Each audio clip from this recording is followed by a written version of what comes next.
Bonjour, bienvenue dans la saison 2 de Comme d'Archi, le podcast qui vous ouvre les portes du monde fascinant de l'architecture, dans une approche non manichéenne et pour ne pas opposer passé et futur, dans une réflexion transversale permettant de vivre au présent dans un cadre de vie plus heureux car mieux identifié. Carpe diem. Je suis Anne-Charlotte, chroniqueuse du podcast, accompagnée de l'ingénierie son pour vous offrir le meilleur. Merci et heureuse de votre fidélité. Maintenant, place au talent. Bienvenue dans Comme d'Archi. Chers auditeurs, nous mettons en ligne cette semaine le podcast en français et en anglais sur l'agence ITS, agence dont les architectes ont une forte appétence pour l'innovation numérique. Ce lundi, nous vous proposons une version remixée de l'émission enregistrée en 2018 dans le cadre du format natif de Comme d'Archi avec Remix Radio. Mercredi, nous vous proposons la lecture en anglais par Esther de l'histoire toute récente du projet open source de HITS. Il s'agit de la réhabilitation de l'école d'architecture de Nanterre, emblématique de l'architecture innovante du XXe siècle. Revitalisation aussi de tout un quartier. Le chantier doit démarrer en 2021. Bonne écoute. Francesco et Alessandro, vous avez fondé HITS en 2016, dont le siège social est à Rome, mais l'agence est également installée à Genève et Paris. HITS est une agence dont les mots d'ordre sont recherche et innovation, tous secteurs confondus, puisque vous avez œuvré autant au logement qu'à la scénographie, au bureau, qu'au thème de la mobilité. Vous le dites vous-même, je cite, « L'objectif de HITS est de dépasser les frontières de l'architecture en croisant ses méthodes avec les savoir-faire d'autres secteurs d'activité comme les technologies de pointe, l'économie ou le design, afin d'améliorer ses compétences et offrir des services innovants. L'hybridation entre ces différentes sphères de connaissances est pour nous toujours source de créativité. » Alors tout d'abord, quelles furent respectivement vos études et de quelle manière avez-vous fait émerger votre pratique ? Alors vous êtes 3, je crois, associés. Oui, tout à fait. Donc le nom du troisième C'est Paolo Mezzalama. Voilà. Peut-être que vous parlerez en son nom. Oui, Hein. oui, tout à fait. Donc je vous laisse vous présenter à tour de rôle et parler de l'origine de cette pratique. Déjà, merci beaucoup à Charlotte pour votre invitation à cette transmission. J'étais ravi de participer à cette émission. Merci. Moi, Paolo, Alessandro, c'était on a fait des parcours différents. On s'était croisés comme un peu dans les pistes de ski en différents moments. Moi et Paolo, on a étudié, on a passé une partie de l'université ensemble à Rome. Et on a eu de la chance de rencontrer des architectes, des professeurs de grande qualité. Parmi, par exemple, parmi tous, Alessandro Anselmi, qui était un membre du Grau, c'était une agence italienne très importante dans les années 60-70, qui c'était aussi radical, en rupture avec l'académie. Il a aussi fait un parcours à un certain moment en France, où il a réalisé de bâtiments à Sotteville-les-Rouen, c'était une place, une gare, et à Rédé-les-Nantes, la mairie. Ensuite, il faut dire que pour nous, c'était assez important pour ouvrir notre vision sur l'architecture, nous a permis de comprendre qu'il ne faut pas avoir des préjugés, des préconcepts vers les différentes typologies d'architecture, l'esthétique. Nous a en quelque manière donné des outils intellectuels pour aborder toutes les problématiques, les questions du contexte, les questions du paysage, les croisements des savoirs de l'homme, ça veut dire dans l'architecture, les arts, la littérature, la philosophie, aussi la société. Donc les mélanger ensemble et comprendre qu'est-ce qui c'est l'objectif et la vision de chacun. Après, oui, mon parcours, c'était mélangé entre France-Italie, parce que moi, j'ai débuté mes études à Florence. J'ai passé 3 ans à Florence et après, je suis parti à Paris. J'ai fait mes études dans différentes écoles, à la Défense, à la Villette. Et j'ai croisé des figures qui, pour moi, sont toujours très importantes. En Sourtouze, par exemple, c'est Simon Rodriguez de l'atelier de 3-4, ou plutôt Clotilde Barthaud, qui ont changé ma vision, ils ont changé ma perspective sur l'architecture. Surtout avec deux éléments. Donc, on travaillait à l'école de la Défense surtout dans un atelier. Donc, il y avait une vision collective de l'architecture, de la création. Il n'y avait pas une vision individuelle. Et ça, je crois aussi que dans notre pratique aujourd'hui, c'est toujours figé, cette idée d'un processus d'architecture qui s'est partagé, élargi et co-imaginé. Et après, on a découvert aussi ici à Paris les travaux sur la matière. On travaille beaucoup sur les objets, on fabriquait les projets à travers des maquettes d'études, d'une façon empirique. Et ça revient toujours. C'est un peu comme un souvenir d'enfance qui retourne dans la pratique du quotidien. Et donc, ce mélange entre la culture, on peut dire, de l'humanisme qu'on a pris à l'Italie et cette pratique qu'on a pris en France, c'est toujours présente dans notre quotidien. Donc, en fait, cet apprentissage de l'architecture a dessiné la géographie de votre pratique professionnelle aujourd'hui. Oui, Tout à fait. Tout à fait. C'était déjà figé sur ce voyage entre différents pays, sur cette idée de franchir un peu les frontières, les limites, d'ouvrir, de découvrir à travers nos métiers, nos pratiques, les possibilités de l'architecture. Donc avant HITS, vous aviez cofondé Scape, qui est agence active entre 2004 et 2016. Avec cette agence, vous avez livré en France en 2014 le projet de la ZAC des Lilas et en Suisse, toujours en 2014, une villa privée à Lugano. HITS est-elle la continuité de Scape ? Scape existe toujours, mais je ne trouve plus qu'un nom au lieu de celui des 4 associés initiaux. Il me semble que 3 d'entre eux, dont vous, Francesco et Alessandro, avaient fondé HITS. Donc c'est une scission d'agence en fait. Mais il faut dire qu'il y a sûrement une continuité déjà parce que 3 des 4 associés qui ont fondé Scape sont les mêmes qui ont fondé HITS. Et beaucoup de réflexions qu'on a fait pendant notre parcours Scape nous accompagnent naturellement. C'est notamment toute la notion du paysage générique, la question du contexte, l'approche au BIM, donc à la maquette numérique. Mais il faut dire que la naissance des HITS, on voulait marquer une évolution par rapport à notre expérience passée. On s'était posé la question, quand on a fondé HITS, de qu'est-ce que c'est notre rôle d'architecte aujourd'hui dans la société contemporaine, dans une société où tous les métiers, il y a un cours en disruption. Et donc, l'architecture aussi ne peut pas échapper à ce processus. Il faut dire que notre métier n'a pas vraiment changé dans les derniers 50, 60 ans, ni dans les méthodes, ni dans les collaborations.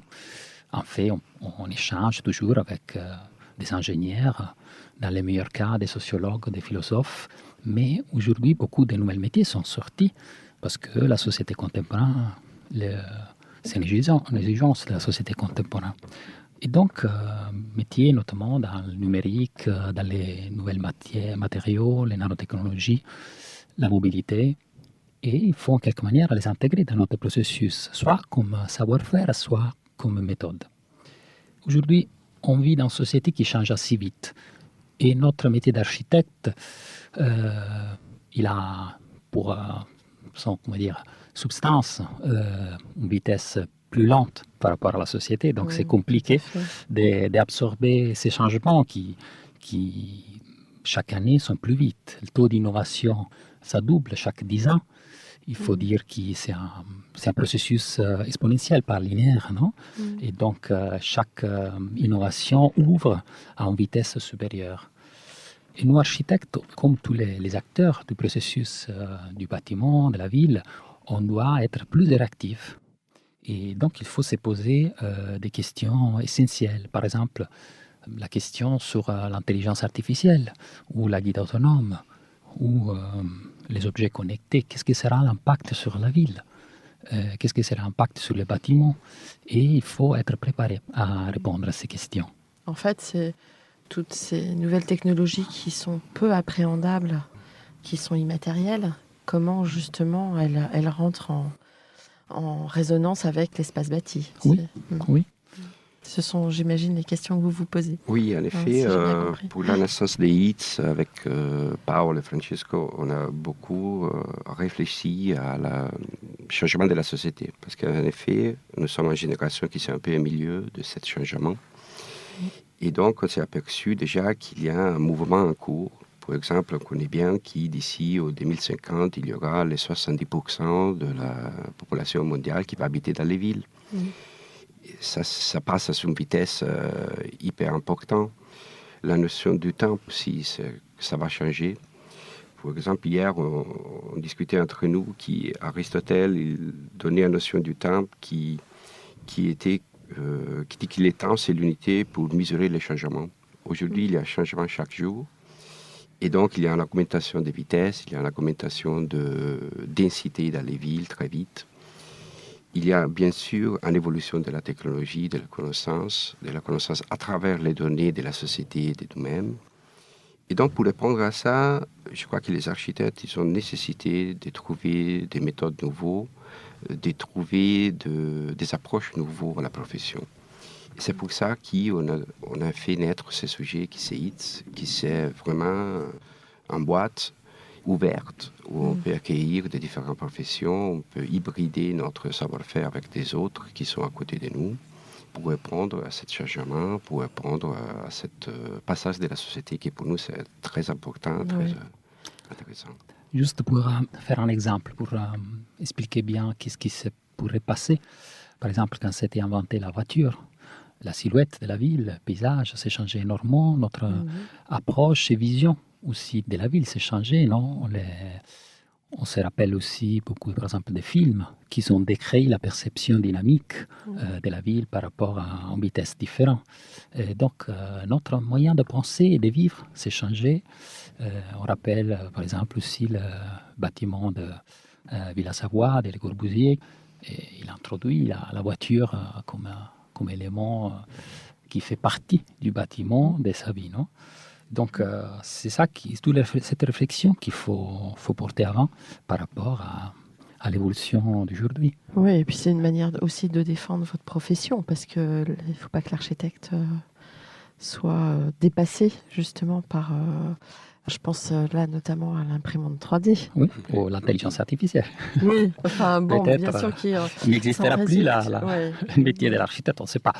Mais pour le moment, on reste bien attaché je pense que, à notre rôle. Voir dans l'espace, c'est quand même votre métier. Oui. Voilà. Il faut qu'on reste humain, parce qu'à partir du moment où vous n'intervenez plus dans cette appréhension de l'espace, je pense qu'à ce moment-là... l'humain n'est plus vraiment humain, quoi. Non? Oui, en effet, je crois qu'il faut utiliser la technologie. Il ne faut pas être utilisé par la technologie, non? C'est un peu ça. Et nous aussi, étant qu'architectes, on doit guider les processus de technologie. On doit aussi dialoguer avec les machines, essayer de les guider, de l'utiliser, mais de façon humaine. Ça, c'est très important. Sans perdre un peu les repères, parce que sinon, ça peut être un peu dangereux. On ne sait pas où on peut y arriver avec cette dérive hyper techno et pas trop claire de cette façon. Oui, exactement, pas trop clair. Donc, à l'heure du BIM, concrètement, quelle méthode de travail avez-vous mis en place? Et alors, question un petit peu complémentaire. Vous êtes italien, vous avez grandi en Italie, dans un espace historique absolument fabuleux. Comment un Italien peut se mettre à l'heure du BIM, ou une agence italienne plutôt? Moi, ça me questionne, entre l'histoire et cette technologie... Bon, il y a plusieurs raisons, je pense. On se partage un peu la réflexion. Déjà, on a vu dans le BIM la possibilité de remettre au centre du processus la construction. Il faut dire qu'il est BIM, déjà pour les personnes qui nous écoutent, qu'est-ce que c'est? C'est un Building Information Modeling. C'est une méthode pour suivre le processus de conception, réalisation, exploitation du bâtiment, donc de toute la vie du bâtiment. Et c'est une méthode qui met ensemble la géométrie et les données. Donc, c'est un instrument pour concevoir analytique, mais aussi visuel, très visuel. Donc, nous, on vient d'un une culture où on mélange beaucoup l'aspect visuel, la géométrie et les informations. Cette méthode nous permet de contrôler mieux les choses. On fait suivant, c'est un peu une analogie. Si on imagine, c'est une analogie assez importante, Léonard da Vinci, quand il étudiait l'anatomie humaine pour faire ce magnifique tableau, c'était pour connaître bien qu'est-ce qu'il y a derrière la peau, donc les muscles, les os, les nerfs, et pour arriver à faire ces magnifiques tableaux, non? Donc, nous, on pense qu'un architecte, on doit bien maîtriser qu'est-ce qu'il y a derrière l'image finale esthétique pour arriver à faire une œuvre de qualité. Oui. En effet, il y a des autres Italiens qui étaient immersés dans les patrimoines. Je pense plutôt à Brunelleschi aussi.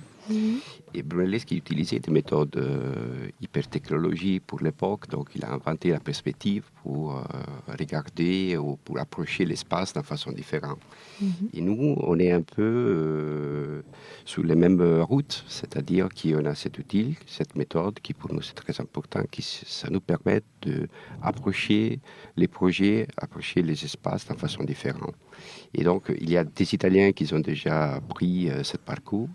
Et nous aussi, on voit bien utiliser cette méthode pour voir d'une façon différente les possibilités de l'espace, les possibilités de l'objet, et surtout pour voir d'une façon différente la conception. Parce qu'en effet, les BIM, c'est une méthode ouverte, on peut dire, holistique, qui ça nous permet aussi d'avoir dans le processus de conception des différentes approches, des différentes contributions, parce que c'est un modèle, c'est une méthode où il y a des différents sujets qui interviennent en même temps. Et c'est ouverte. Donc, c'est quelque chose qui ça nous représente, ça nous permet d'aller dans la direction qui recherche d'hybridation et d'ouverture, qu'on disait tout à l'heure.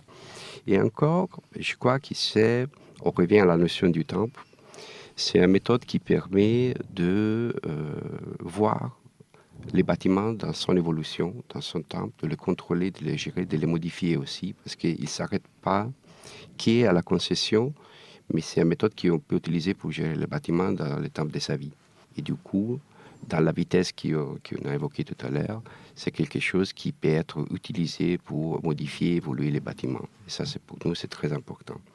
Après, il y a aussi des autres frontières qu'on peut franchir avec les BIM, qui peut être utilisé, par exemple, pour la construction digitale, qui c'est un domaine qui ça nous intéresse beaucoup, pour la fabrication, pour l'impression digitale du bâtiment. C'est quelque chose qu'on est en train de voir arriver et qui ça peut être vraiment très intéressant. Si je peux ajouter aussi une question en continuité, un peu à rebondir, chose qu'il disait Alessandro, c'est aussi où le BIM représente en ce moment une passerelle entre la physicité du bâtiment et l'expérience de sa vie, de quelque manière. Non? C'est la première fois où un bâtiment pourra donner des informations de sa utilisation grâce à la connexion avec tout le facility management, tous les éléments qui captent les capteurs de la vie du bâtiment. Donc on peut avoir un retour d'expérience réelle sur ce qui se passe et corriger les choses qui ne marchent pas ou l'améliorer. Écoutez, je trouve que votre réponse est assez belle dans le sens où vous avez commencé par évoquer Léonard de Vinci. C'est pour vous, on a l'impression que le BIM pour vous c'est presque une connaissance anatomique du bâtiment et un accompagnement. C'est insuffler de la vie dans l'espace construit. Voilà. Ah oui. Une chose qu'on peut aussi rajouter, c'est que pour nous, c'est aussi un domaine de recherche. Donc, c'est pour ça qu'on a créé une société à l'interne de DX qui s'appelle Parallèle Digital, qui c'est une société, en effet, qui s'est dédiée à la recherche dans les domaines du BIM et qui pour nous, c'est très important parce que à travers ces recherches, on peut après et avec alimenter tous les processus et la création qui se passe après à l'interne des HITS. J'avais écouté une conférence sur le BIM où il était dit, ça doit faire 1 an, qu'il y avait à peu près 3 niveaux, c'est-à-dire le niveau où on travaillait sur la maquette numérique de manière assez close finalement. Une autre, le niveau 2 où on était apte à partager entre des différents services, et le niveau 3 où là on pouvait carrément travailler en résonance avec les équipes du monde entier. Est-ce que vous validez cette échelle de 1 à 3 et vous vous situez où si vous la validez? Oui, on la valide, parce qu'effectivement, c'est le niveau de connexion entre les personnes et les temps de production, de quelque manière, et de réflexion. Nous, je pense qu'on est plutôt au niveau 2, dans le sens que le troisième niveau, ça demande une très grande expérience et capacité de travailler tous ensemble au même moment. C'est ça la grande différence. Et pour le moment, on travaille tous ensemble, on fait des projets avec des équipes, soit notre équipe qui sont dans les 3 antennes, soit les différents composants de la maîtrise d'œuvre, de maîtrise d'ouvrage. Mais on échange chaque semaine, 1 ou 2 fois par semaine. Le troisième niveau, c'est vraiment un échange en temps réel. Et ça demande une organisation dans laquelle on n'y est pas. Ce n'est pas une question qui nous, ITS ou Parallèle Digital, on y est. Mais ça demande un écosystème qui travaille tous ensemble avec le même respire, le même souffle. Non? Et c'est très intéressant parce qu'il demande une grande responsabilité. Ça veut dire que, c'est ça aussi qui nous intéresse dans cette approche, cette méthode, les problématiques et les questions ne peuvent pas échapper à les regards de chacun. Donc, on est tous responsables et on participe tous. Donc, ça veut dire que tout le monde se sent partie du processus. Et c'est un élément qui colle les personnes de manière très importante. Oui, ça dynamise en fait la production beaucoup. Tout à fait. Justement, comment les associés fonctionnent dans votre agence et quels sont vos effectifs et vos méthodes? Parce que donc, je rappelle pour nos auditeurs, vous avez votre maison mère à Rome. Au soleil. Au soleil. Et 2 agences, donc l'une à Paris et l'autre à Genève. C'est ça? Oui. Alors, oui, en effet, comme on évoquait tout à l'heure, nous sommes 3 partenaires, Paolo, moi et Francesco. Et avec nous, ils travaillent plus ou moins 25-30 personnes, ça dépend du période. Et on fonctionne comme un réseau, c'est-à-dire qu'il y a, par exemple, moi et Paolo qui sont figés plutôt à Rome, Francesco qui habite ici à Paris. Mais on a une façon d'échanger quotidien. On a aussi des instruments contemporains qui ça nous permettent d'avoir un lien continu. Et donc, on fonctionne comme un réseau immatériel. Donc, moi, je me sens ici à Paris. Je crois que Francesco, il se sent à Rome, à Genève, un peu partout. On partage les informations, le savoir-faire, les projets et tout ça. La société contemporaine, ça nous donne cette possibilité. Il nous a élargi la géographie, on bouge avec certaines facilités. Il y a la possibilité de communiquer partout avec cette facilité. Et ça nous permet d'être au même moment dans plusieurs endroits. Et ça, c'est une possibilité contemporaine très intéressante. Après, on peut dire que nous avons aussi la nécessité d'avoir des rencontres physiques entre nous, parce qu'on évoque aussi on disait tout à l'heure que les relations, les rapports humains et l'échange humain, ça ne donne pas le même résultat que l'échange offline. Et donc, une fois, chaque 15 jours, chaque mois, on passe une beau journée ensemble pour réfléchir, travailler, dessiner aussi, parce qu'il y a aussi cette... Donc, j'imagine que la plateforme de production est à Rome, non? Non, pas forcément. Pas forcément. Non, Ça dépend. Ça dépend. Ça dépend vraiment des projets, des exigences. C'est ça qui est intéressant, qui vraiment on travaille comme une seule agence, donc on peut rééquilibrer les rapports entre les 3 antennes par rapport au contexte dans lequel on doit produire. Et ça nous permet aussi de créer une liaison entre toutes les personnes. Pour faire ça aussi, on a introduit plusieurs exercices, méthodes. Déjà, chaque mois, il y a une mise à jour de toute l'agence, donc on se rencontre pour décrire qu'est-ce qu'on a fait. Et ça permet à chacun de savoir qui fait la personne à côté de lui. Certaines fois, avec les ordinateurs, on est un peu dans des silos. Et donc, c'est important vraiment. Et c'est aussi le moment de partager des réflexions. Ensuite, par exemple, sur ça, on travaille beaucoup dans la pensée visuelle. Il faut dire que c'est un peu bizarre, paradoxal, parce que notre société contemporaine, il a donné beaucoup d'importance à la pensée analytique quand, en réalité, on vit dans un monde des images. Et donc, nous, par contre, on pense qu'ils sont tous les deux des outils très puissants et on utilise beaucoup la pensée visuelle pour réfléchir et pour partager les choses. Pour le faire, par exemple, on a fait dans nos 3 agences des image walls, donc des murs visuels, dans lesquels, pour chaque recherche, chaque projet, on partage des images. Et ça permet déjà de les partager entre l'équipe, mais aussi de les partager dans l'agence. En plus, l'image, c'est une chose intéressante parce que transmet beaucoup d'informations qui, pas tout de suite, on comprend.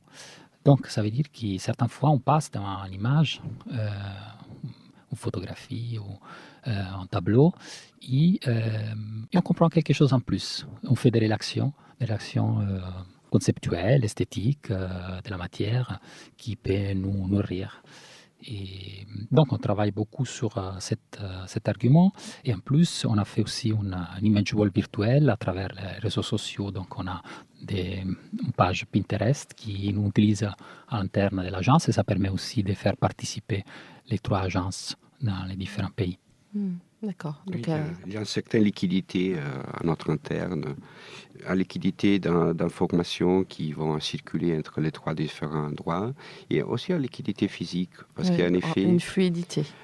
c'est qu'on demande aux gens qui travaillent avec nous, c'est d'être disponible à se déplacer parce que c'est ce qu'on disait tout à l'heure, c'est qu'en fonction des projets et des différents places, les gens qui sont avec nous, ils peuvent bouger, être un mois ou 2 à Paris plutôt qu'à Genève. Donc, on aime bien cette notion d'avoir une agence unique, mais qui sait à la fois partager sur 3 villes différentes. D'accord. Alors, faites-nous rêver, à Rome, vous êtes dans le cœur historique? Non, Non. on essaye d'être dans le côté contemporain de la ville. Donc, D'accord.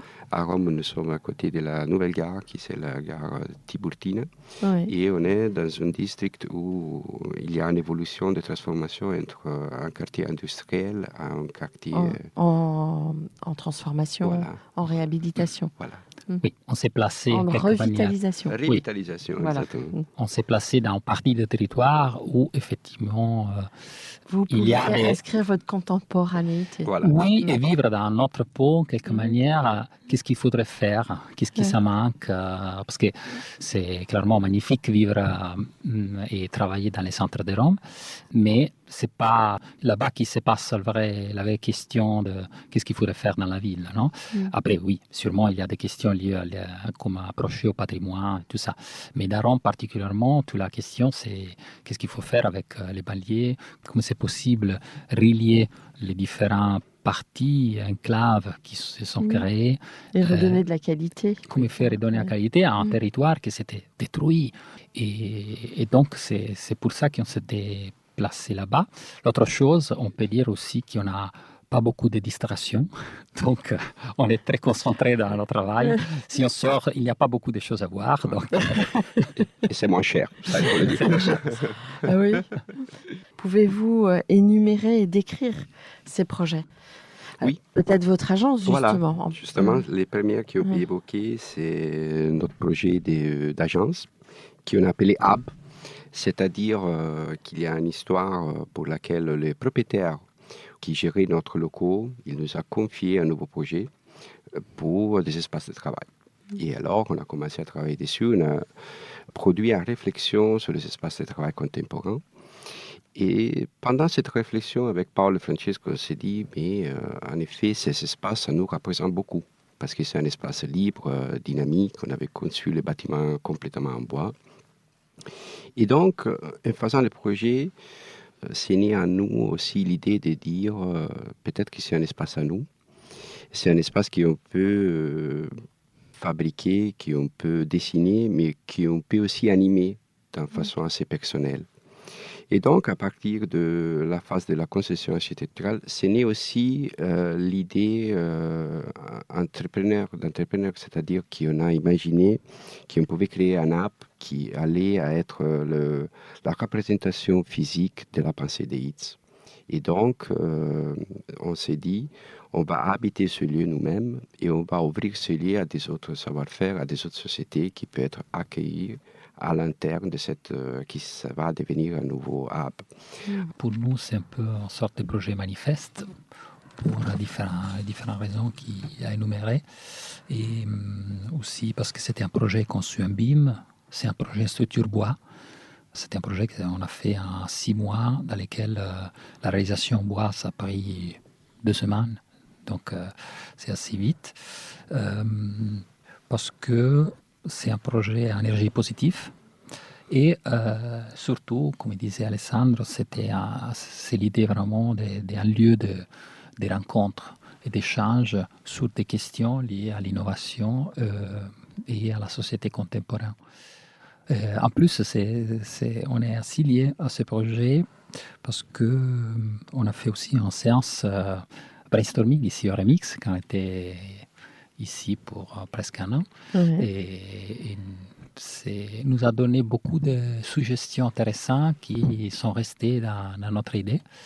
En fait, il y a par exemple tout un espace de carrières dessus, de 1500 mètres carrés de carrières très fascinantes, des caves qui on va exploiter pour des événements, des expositions ou peut-être aussi des expérimentations technologiques. Donc, c'est un peu en résonance des qu'est-ce qu'on pense au-dessus et qu'est-ce qu'on sent. Ce qui frémit. Tout à fait, tout à fait.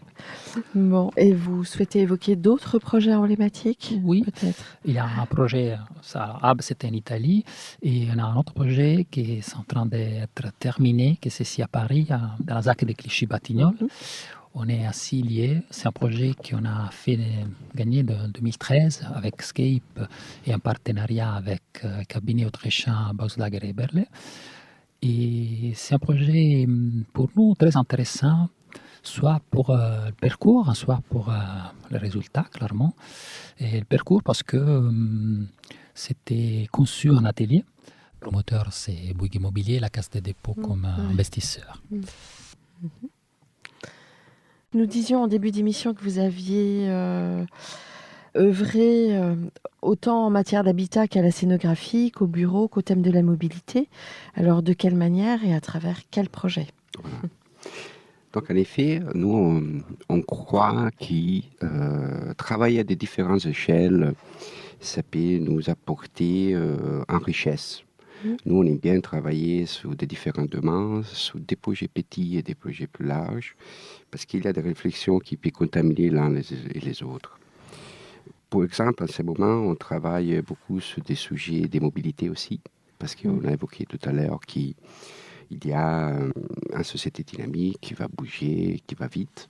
Et donc, on croit que la ville, en ce moment, ça va évoluer par ces flous, par les flows.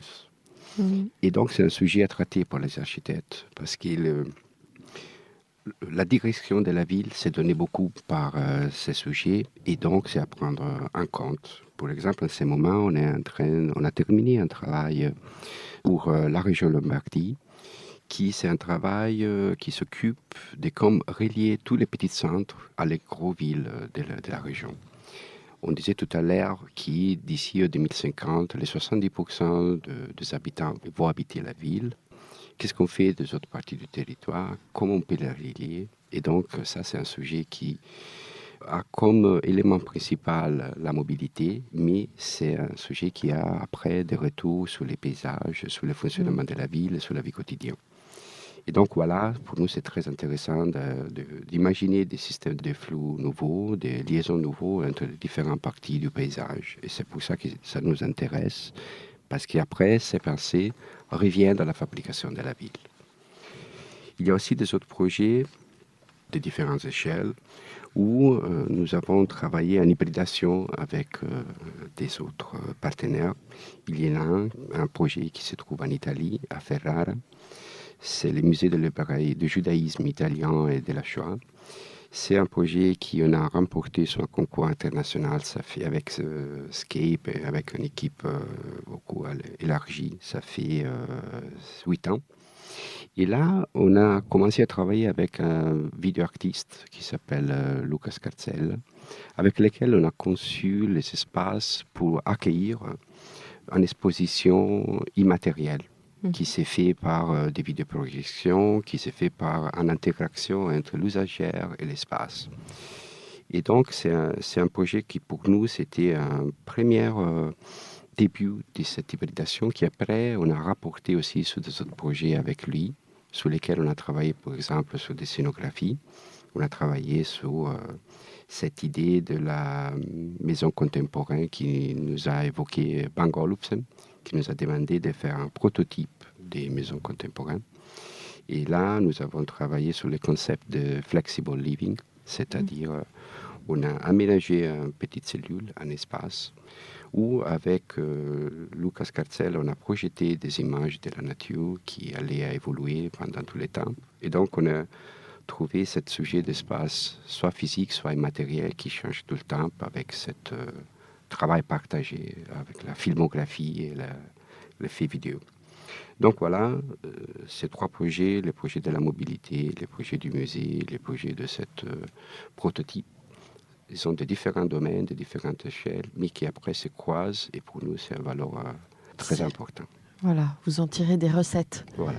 après qui peuvent être adaptées à d'autres situations. Tout à fait. C'est une chose qui, bon, dans la réalité, c'est normal si on regarde des autres métiers.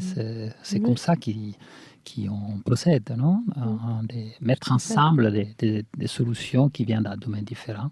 C'est ici la réinnovation. Si par exemple, on évoque le smartphone, toutes les technologies existaient déjà. L'intelligence, c'était de les mettre ensemble. Voilà. Et, par exemple, j'aimerais évoquer aussi un autre projet qui réunit un peu tout ça. C'est un projet qu'on a fait pour Réinventer Paris. C'était à Éole-Évangile, le site en face de l'entrepôt McDonald's. Et ce projet, c'était important pour nous parce qu'effectivement, il a mis ensemble toute cette réflexion au niveau du numérique, au niveau de l'infrastructure. C'était, il me semble, un terrain qui faisait 3 hectares, quelque chose comme ça, non? C'était énorme. Le terrain, c'était pas énorme. Il y avait des autres plus grands, mais c'était à peu près 40 000 mètres carrés des projets. Il y avait une forme en triangle, oui, tout à fait. Avec des voies ferrées qui passaient. Exactement, oui. C'était effectivement une sorte d'enclave entre des voies ferrées. Et tout le sujet sur lequel on a travaillé, c'était l'idée de faire un bâtiment évolutif et réversible. Et on a abordé cette thématique dans différents points de vue. Je parle de cette liaison avec l'infrastructure parce que la conception, c'était d'imaginer vraiment une sorte d'infrastructure, un hardware, où c'est possible de faire tourner différents softwares, qui c'est les fonctions dedans, et s'adapter dans les temps. Et pour le faire, on a bien sûr travaillé sur les aspects techniques de l'argumentation, mais aussi avec l'aide du numérique, qui nous permet aussi de créer un dynamisme qui ne serait pas possible sans le numérique. Il permet aussi de créer des lieux avant qu'il lieu existe vraiment. Donc il y avait tout une société qui s'appelle Mon Petit Voisinage qui devait créer un réseau des voisins avant de réaliser le bâtiment. Il y avait notre partenaire, c'était aussi les 104, qui avait le rôle de faire une sorte d'ingénierie sociale, donc d'animer dans les temps le bâtiment. Et la chose aussi intéressante, dans l'équipe, il y avait Bouma, que c'est un des plus grands incubateurs de start-up de Paris, qui faisait un peu le point de repère de l'équipe, qui réglait un peu la méthode d'approche. Et pour nous, c'était très intéressant de voir comment on peut travailler de manière différente dans le cas où ce n'est pas un architecte qui fait la coordination, mais un incubateur de start-up. Donc, comment voyez-vous l'avenir de votre agence? Quel projet pour l'avenir de l'architecture en général, de la ville et de vous-même? C'est une grande question. Mais alors, il faut dire que nous, on vit dans, on appelle un book award. C'est un acronyme qui vient de l'armée américaine quand il a fait la guerre du Golfe. Ça veut dire un contexte volatile, incertain, complexe, ambigu. Après, cette conception s'était utilisée après dans des autres grandes sociétés dans l'industrie, comme BASF, Shell, pour décrire vraiment la situation contemporaine. On pourrait dire qu'on n'a pas de certitude par le futur. Et cette moyen de voir les choses nous pousse à se doter des outils intellectuels et aussi des méthodes et techniques pour être plus réactifs et attentifs à ce qui se passe. Et ça nous amène par exemple à le dernier pôle qui vient de naître dans notre constellation des sociétés, des pôles de recherche, c'est EIB. C'est un think tank qui s'occupe de l'intelligence collective et des processus pour l'innovation. En fait, on s'est rendu compte que dans ce contexte VUCA, il faut avoir des autres compétences qui ne sont pas compétences des architectes, mais compétences dans l'innovation agile, des coachs, des personnes qui ont une manière de penser numérique, en quelque manière, donc ils ont un regard différent, des experts de différents domaines. Et avec ça, nous, on aborde toutes les problématiques liées à l'innovation parce qu'on sait bien qu'une bonne idée, ce n'est pas seulement ça qui fait l'innovation, mais c'est aussi les méthodes avec lesquelles on arrive à l'accompagner. Sinon, on n'arrivera jamais à la réaliser. Voilà, ça c'est un peu notre nouvel bébé, je dirais, qui en a fait. Après, sur qu'est-ce qu'on fait dans les temps libres, notre hobby, Oui, non? oui, voilà, je voulais en venir là. Ouais. Parce que, est-ce que vous avez le temps? On sait que les architectes, c'est un métier un peu de fou, hein, pardonnez-moi. Ça demande tellement de compétences et tellement de concentration et beaucoup de temps. Et donc, est-ce que vous avez le temps de faire d'autres choses? Bah, Ou peut-être que ces choses sont incluses ou Voilà, participent. c'est un peu ça. Ouais. En effet, je crois que pour notre dimension de travail, il n'y a pas jamais un vrai détachement du moment de travail et des autres temps, non, si on peut dire comme ça. Parce que pour tout ce qu'on a évoqué avant, pour notre attention à la ville, à la société, à la contamination des images qu'on trouve partout, je crois qu'on est toujours branché. Notre cerveau s'est toujours branché quelque part quand on regarde. Je crois que notre profession, c'est une façon de regarder la vie, et regarder les gens et la ville, qui, à mon avis, on n'arrive jamais à détacher d'une façon complète. Et donc, je ne crois pas qu'il y a une vraie rupture entre les moments de travail et les moments hobby ou libres. C'est un peu tout un même flou. Mais ce que j'ai comme exigence dans les derniers temps, c'est d'avoir un peu de fuite dans tous les flous, dans tous les réseaux qu'on a évoqués tout à l'heure et des données. De poser votre portable. En effet, oui, avec Paolo et Francesco, on a eu le plaisir d'écouter Peter Cook qui disait des choses très, très belles, qui, dans la société contemporaine, on est très peu isolé. On a très peu de moments d'isolation. Et donc, lui, il cherchait des poches dans la ville où s'est caché un peu. Et cette réflexion m'a fait penser beaucoup. Et donc, moi aussi, à ce moment, je suis en train, quelquefois, de trouver des poches dans la ville où se protéger, se poser un petit demi-heure. Et c'est là l'hobby, donc, des petites fuites de la société. C'est intéressant, vous partez dans votre bulle. Oui, voilà. Mais qui s'appelle partout, c'est juste un moment d'isolation qui ça peut être utilisé pour regarder les choses d'une perspective différente. Intéressant. Francesco, quelque chose à ajouter? Non, je dirais qu'on s'amuse tout le temps, à part quand on fait la comptabilité. D'accord. Alors, donc nous parlons de propositions de loi et nous savons aujourd'hui qu'un architecte, pour construire en France, doit se soumettre entre 7000 et 8000 normes ou réglementations. Donc avec HITS, vous intervenez à l'international. Quelle différence y a-t-il pour vous entre la construction italienne, française et suisse, s'il y a une différence selon vous, et notamment au niveau de la recherche? Je ne sais pas si les numéros de loi, c'est pareil, mais de toute façon, en Italie et en Suisse, il y en a vraiment beaucoup. Donc, Ouais. on est toujours dans les mêmes difficultés d'interprétation et de traduction de ce domaine. Mais je crois qu'il y a une différence très importante par rapport à les rôles de l'architecte dans la société. Mhm. C'est-à-dire qu'ici en France, il y a une loi sur l'architecture qui c'est très important, qui il y a pas mal des années. À l'Italie encore, on est en train de discuter de ça. Donc l'architecte, il n'est encore pas dans le processus, au milieu du processus. Il est disparu dans la conception, dans la vision de la ville.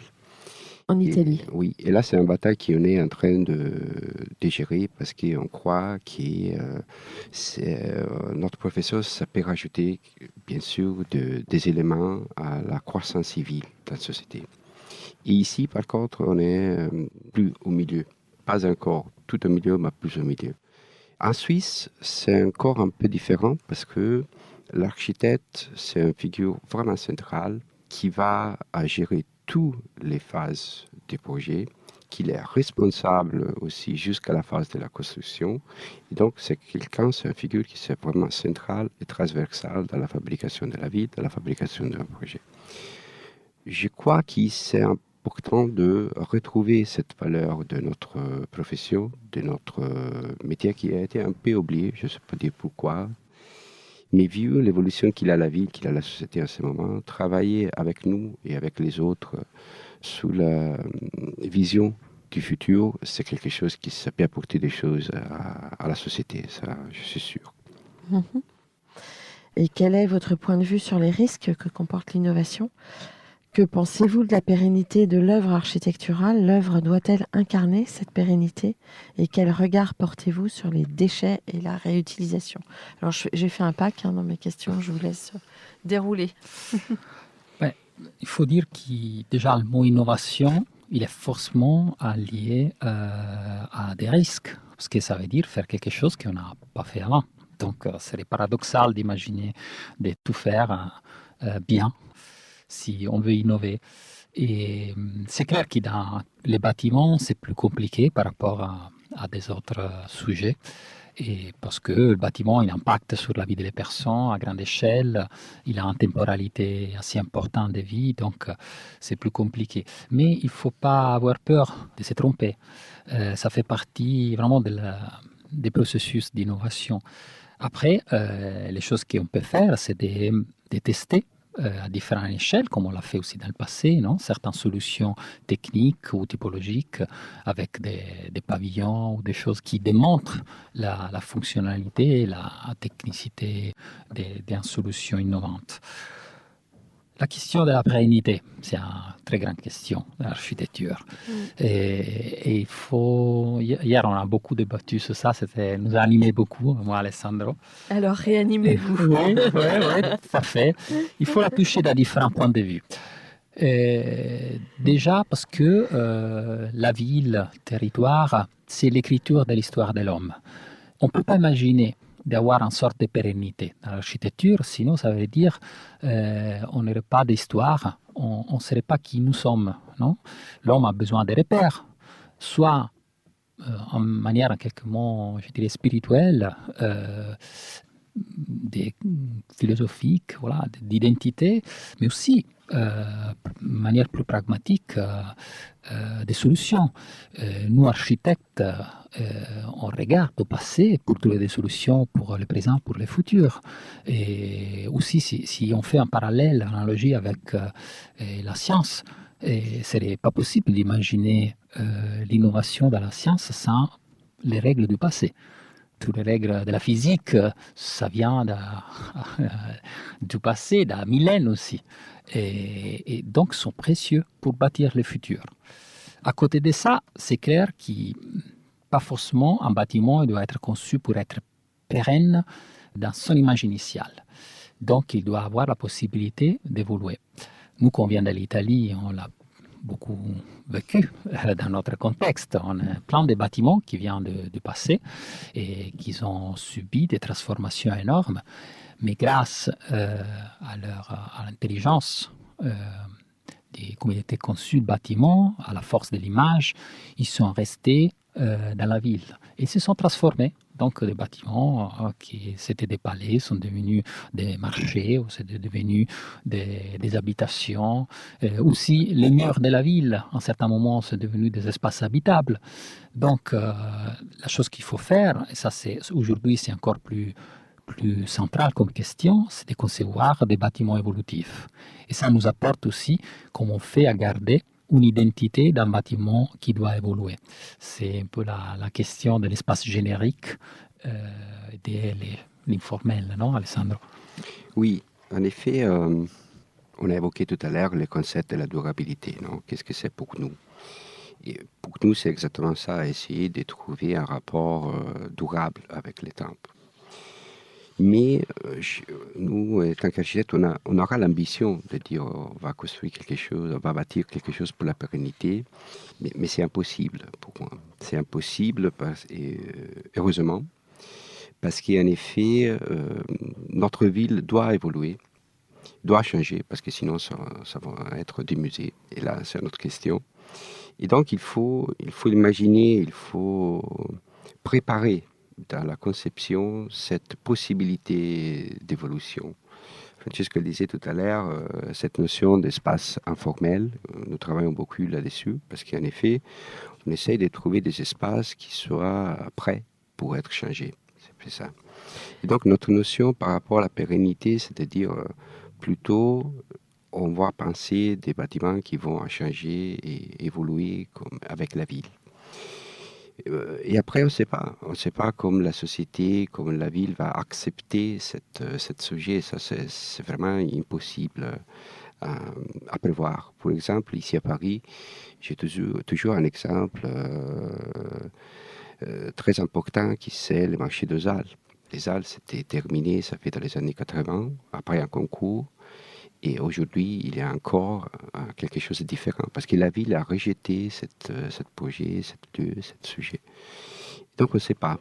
On n'arrive pas à avoir une vision claire de comment les flux, les citoyens vont, les habitants vont occuper les lieux. Mais nous, étant qu'architectes, on doit faire l'effort de voir un peu loin, d'essayer de prévoir cette possibilité d'évolution du bâtiment.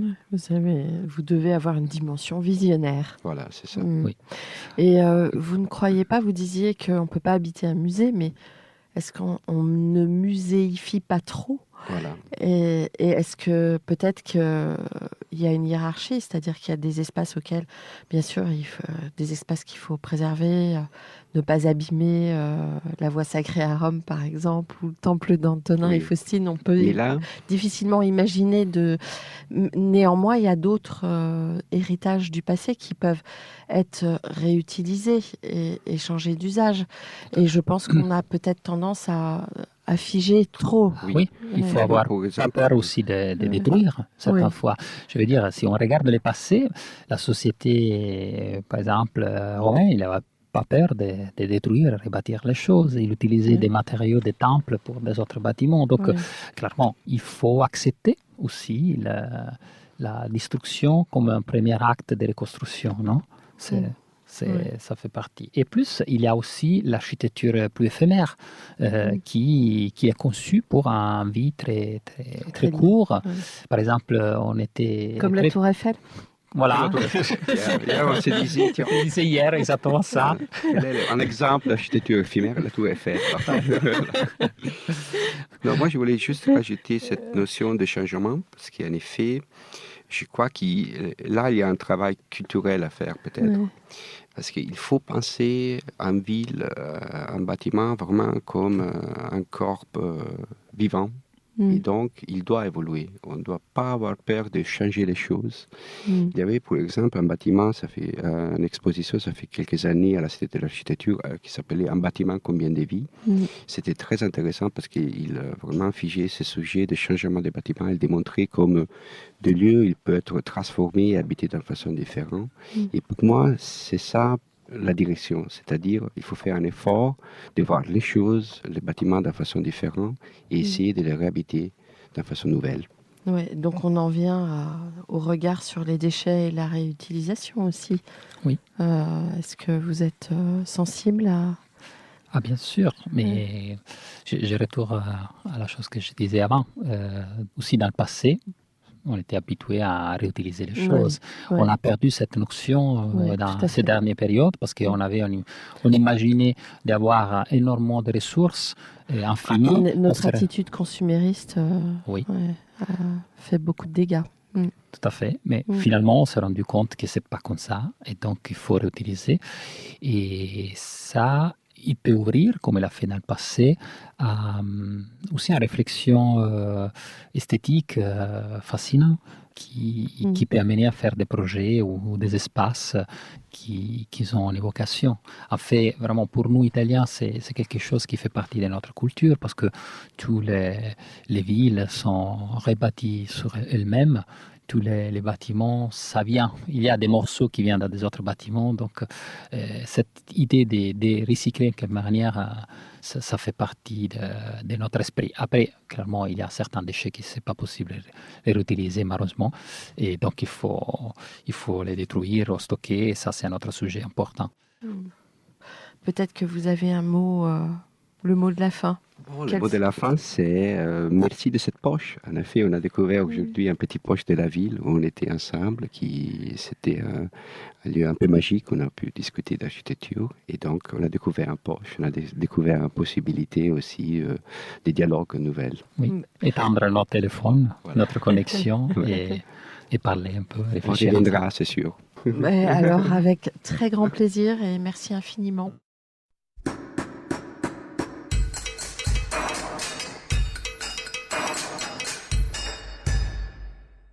Chers auditeurs, merci pour votre écoute. N'oubliez pas de retrouver nos sujets en avant-première sur Instagram à l'adresse Comdarchi Podcast, COMDARCHI Podcast.